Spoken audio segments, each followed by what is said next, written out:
শেষ বয়সের একটি লাঠি চাই। আসসালামু আলাইকুম সুপ্রিয় দর্শক, দেশ ও বিদেশ থেকে যারা আমাদের ভিডিওটি দেখছেন তাদেরকে আন্তরিকভাবে ধন্যবাদ জানাই। ক্যামেরার সামনে একটি ছোট্ট বোন রয়েছে, তার জীবন গল্প আজ আমরা তুলে ধরবো। আসসালামু আলাইকুম আপু, ওয়ালাইকুম সালাম। কেমন আছেন? আলহামদুলিল্লাহ ভালো। আপনার নাম কি বোন? আমার নাম আয়েশা, গ্রামের বাড়ি কোথায়? রাজশাহী। রাজশাহী। আপনার পরিবারে কে কে আছে? ছোট বোন, আমি আর আমার মা। ও আচ্ছা, পরিবারটা চলে কিভাবে?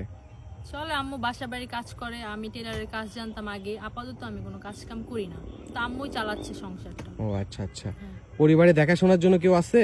না ওইরকম কেউ নাই? না। আচ্ছা বোন, প্রতিবেদনে আসার মূল উদ্দেশ্য কি? মূল উদ্দেশ্য হচ্ছে একটি জীবন সঙ্গী খুঁজতে আসছি, বিয়ের জন্য আসছি। বিয়ের জন্য এসেছেন। জীবন সঙ্গীটি কেমন হবে একটু যদি আমাদের খুলে বলতেন। কেমন হবে? যাতে আমার দায়িত্ব নেয়, আমাকে ভালো রাখে, তার সাথে সুখ দুঃখের আলাপ করতে পারি, এরকম আমার মানে দুঃখে কষ্টে পাশে একটু অংশীদার হয়ে দাঁড়ালেই চলবে।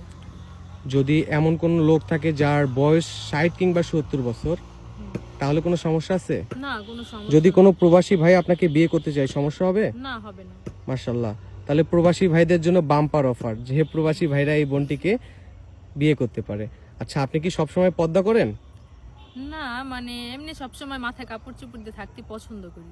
মাশাআল্লাহ, একটু ইসলামিক ভাবে। আচ্ছা বোন, আপনার নাম্বারটা দিয়ে যান। ভাইয়া আমার ফোন নাই। ফোন নাই? এই বয়সে ফোন নাই, এটা কি মানা যায়? ছিল ফোন, আম্মু অসুস্থ ছিল তো টাকার প্রয়োজন ছিল দেখে বিক্রি করে ফেলছি। সুপ্রিয় দর্শক, এই বোনটির কোনো পার্সোনাল ফোন নাই। যদি কোনো হৃদয়বান ব্যক্তি ওনার সাথে যোগাযোগ করতে চান, তাহলে একটা যোগাযোগের ব্যবস্থা করে দিতে হবে।